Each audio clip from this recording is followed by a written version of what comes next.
Okay, it occurred to me that I didn't introduce myself earlier, but I'm Diva de León, and I'm the director of the Hyperinsulinism Center here at the Children's Hospital of Philadelphia. I was fortunate to choose CHOP for my fellowship training, and even more fortunate that I had the opportunity to work with Charlie Stanley and with Paul Thornton also during training, which really inspired me to move from my initial plan to work in diabetes to work on hyperinsulinism. We have two more talks in this session, and this is meant to give you an overview of the approach to management medically, and you heard from Dr. Atzek about the surgical treatment of hyperinsulinism. And then we have some other sessions later in the program that will give you the opportunity to talk in more detail about the treatment options that are more relevant for your children.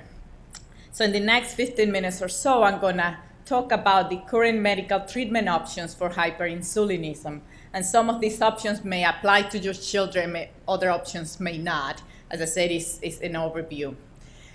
So what are the goals of therapy for children with hyperinsulinism?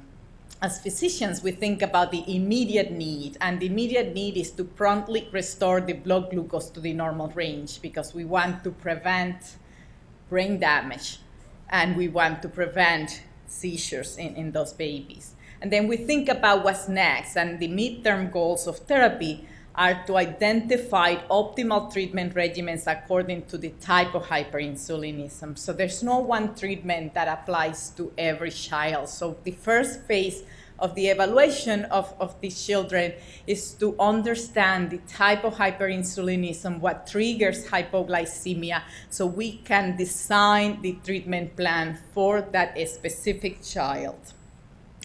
And our major goal is to maintain normal blood glucose concentration while the baby is allowed to eat normally.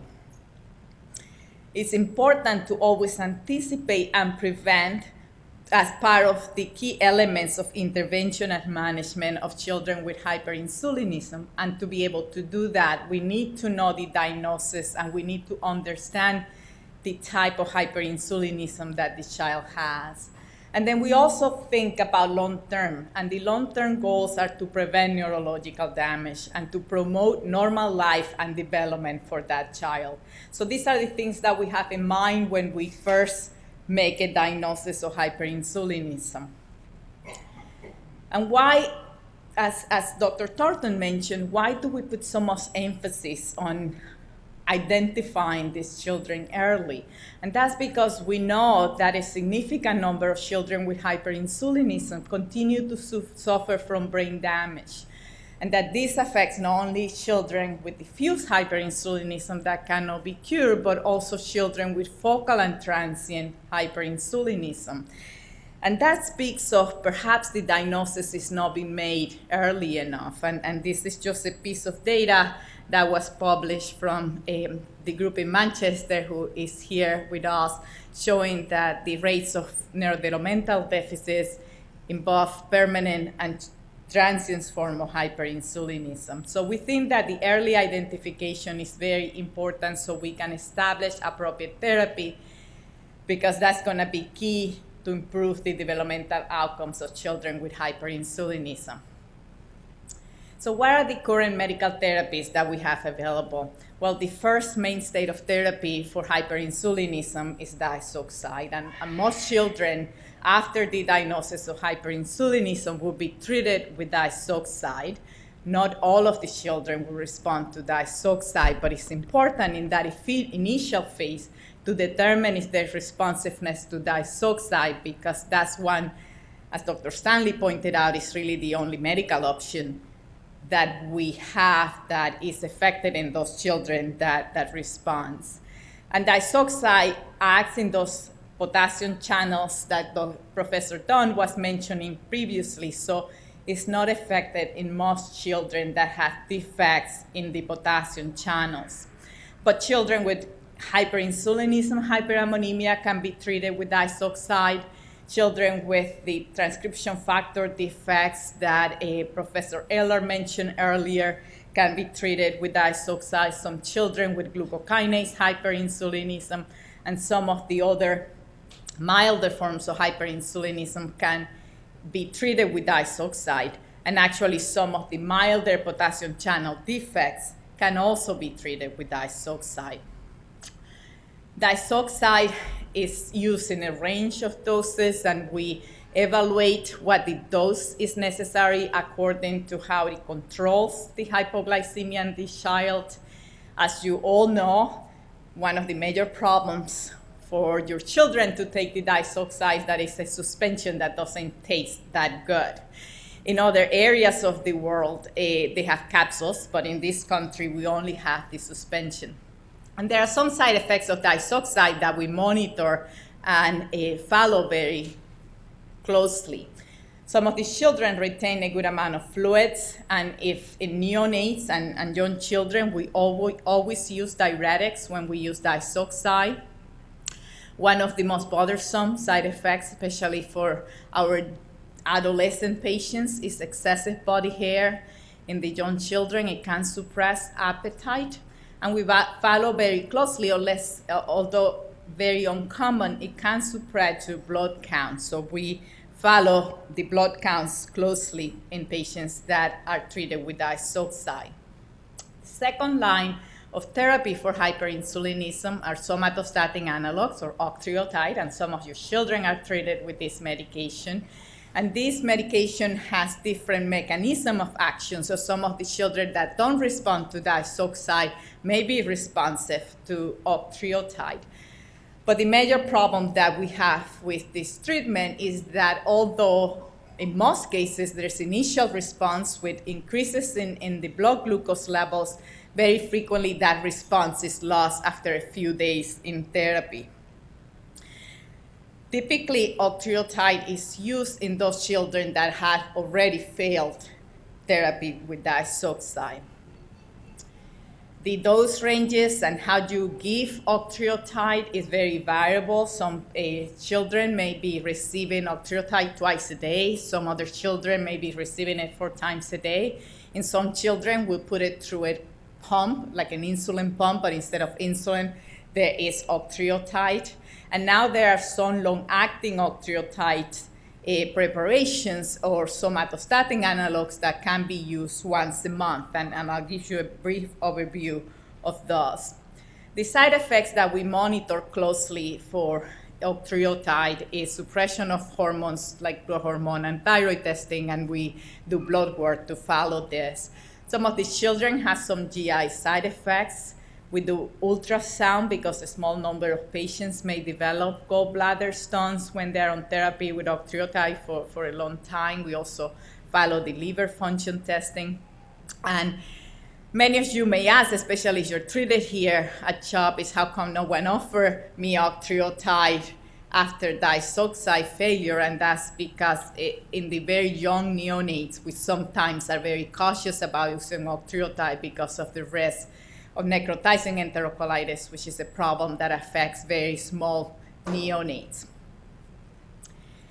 There are now in a few preparations similar to Octreotide that can be used once a month and have been used for the treatment of children that had been on the short-acting preparations with some success. And I'm just quoting here some data published in 2012 with the use of Octreotide, long-acting Octreotide, which can be given as an intramuscular injection every 4 weeks. And in this study out of France, they transferred 10 children that had been on 3 injections daily of the short-acting Octreotide to this preparation. And what they showed was that the frequency of hypoglycemia was not different in the children that were treated with the long-acting compared to the short-acting, so that this was a treatment option for these children that provided a similar control. And more importantly, as you can see here, when they asked parents and children how they felt, if they made a difference to be receiving therapy once a month rather than 4 times a day, they felt that the once a month was better. There's now another preparation of long-acting somatostatin analog called Longacting. It's a slightly different medication, but similar approach that it can be used every 4 weeks. And typically, it's children that had been on the short-acting that are transitioned to these long-acting preparations, in most cases with success. Glucagon is another therapy that we use in the hospital. It's not something that at this moment we can use as an outpatient treatment because it requires to be given intravenously, but later you're gonna hear about some investigational studies working on having a preparation of glucagon that could be used at home. In many of these children that we cannot control with Octreotide alone and have been unresponsive to disoxide, we use Dextrose through a gastrostomy tube, and that in many cases prevent the need for pancreatectomy. But again, we discuss with the families what's the best approach because it should really be individualized in each case. And Dr. Acek talked about the surgical approach for hyperinsulinism, which very frequently is required for children with mutations in the potassium channel. The big difference is that it can cure focal hyperinsulinism, so the goal is always to distinguish when we have a patient with this form of hyperinsulinism between the focal and diffuse form. And we do that by looking at the presentation. As Dr. Stanley mentioned previously, we look at the genetic testing, and that's why it's so important to do genetic testing early on. And then we use 18-fluorodopa PET scan to find the lesions, and Lisa State is going to tell us about that technology. And this makes a tremendous difference because you have seen this graph before. We can cure children with focal hyperinsulinism if we find that lesion. For the diffuse cases, if everything fails, we do near total pancreatectomy. And not surprisingly, after you remove most of the pancreas, the expectation is that diabetes will be the consequence of the near total pancreatectomy sometime in the life of these children. The majority of these children develop diabetes in the first 2 decades of life. And in our patient population, the median age was 7.7 years of age. And this is data from France that by 14 years of age, 91% of the patients require diabetes.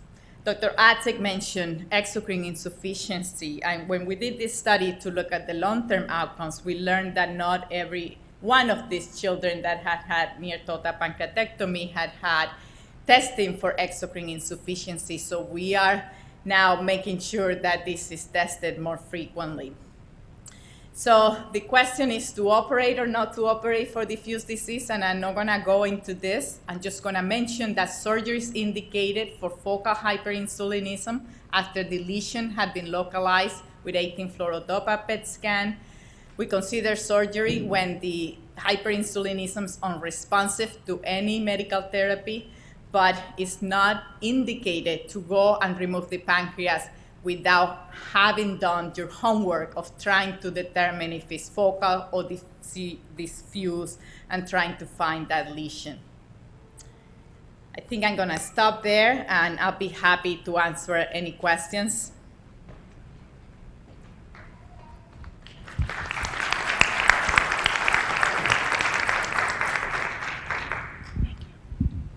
Thank you.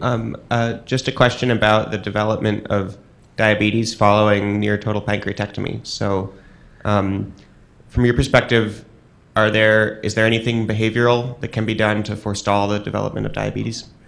So I think like what you know, the problem is that you end up with a reduced mass of cells that produce insulin, trying to fill the demand of the body, and these cells we know that are not, you know, as Dr. Stanley mentioned, they're dumb beta cells. They don't know when to secrete insulin. So things that definitely would increase your risk of developing diabetes earlier would be putting more demand for insulin secretion, excessive weight gain, sedentary lifestyle. So those are the things that we advocate, but yeah, I don't know if that answered your question, but those are kind of the things that you can do having a healthy lifestyle. Yeah, that very much answers my question. And I guess maybe a follow-up is, other than these lifestyle options, would you say that's the primary reason why, like looking at that chart, some people develop diabetes at age 5, 10, most people before 20, but then some further on? Is that just due to lifestyle, or is it maybe because of the amount of pancreas that was removed or something else?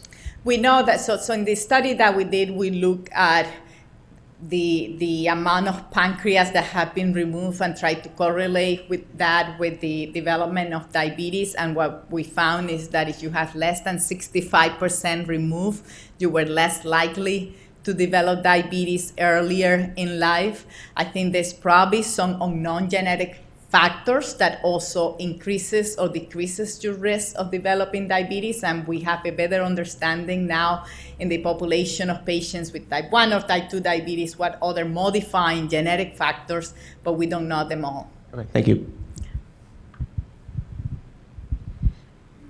Can you talk about research, or has there been research about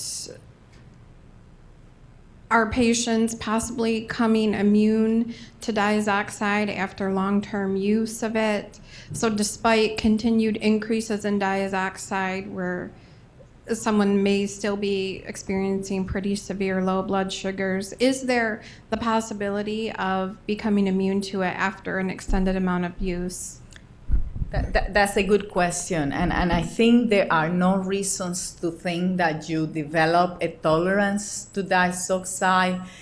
What is clear is that some children do require adjustment of the dose as they grow, but a very important factor is at the beginning when we initiate diazoxide therapy, to really pay a very close attention of whether really the child is fully responding to diazoxide.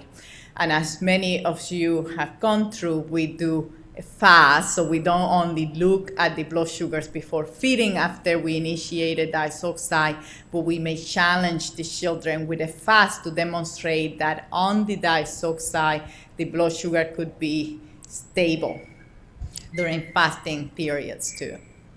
Have you ever experienced someone, for example, who's been on diazoxide for 15 years, they're at the max dose for their weight and blood sugars are still pretty unstable, and the diazoxide has been successful within those 15 years?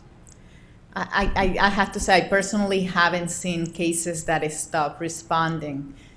The only cases where I have seen that we may have needed to raise the dose is in some children that may have initiated treatment with medications that may interfere with the way that diazoxide is broken, like the metabolism of diazoxide, but I don't know if that's the case in your child. Hi, I was wondering if you have experience with a baby having both diazoxide and octreotide. My baby is currently on 30 milligrams diazoxide every 8 hours, plus 20 micrograms octreotide every 6 hours subcutaneously. And the endocrinologists, they don't agree whether to keep both medication or not, or just... Yeah, so I can only speak of our approach here. And the approach that we take is that we start with diazoxide, and then we very quickly, after 5 days, at the maximal dose, we determine if there is response or not. And depending on the other options that we have available, then we move to the next stage. There's some few cases where diazoxide, even though it wasn't fully the patient wasn't fully responding, there may have been evidence of a partial response, and we may choose to continue it, even though we knew that the response was not complete, and then we'll add another level. But I have to say, before we do that, we do a good evaluation to make sure that that child doesn't have a genetic form of hyperinsulinism that can be cured by surgery, because that, in my opinion, would be a better option if we can cure that child.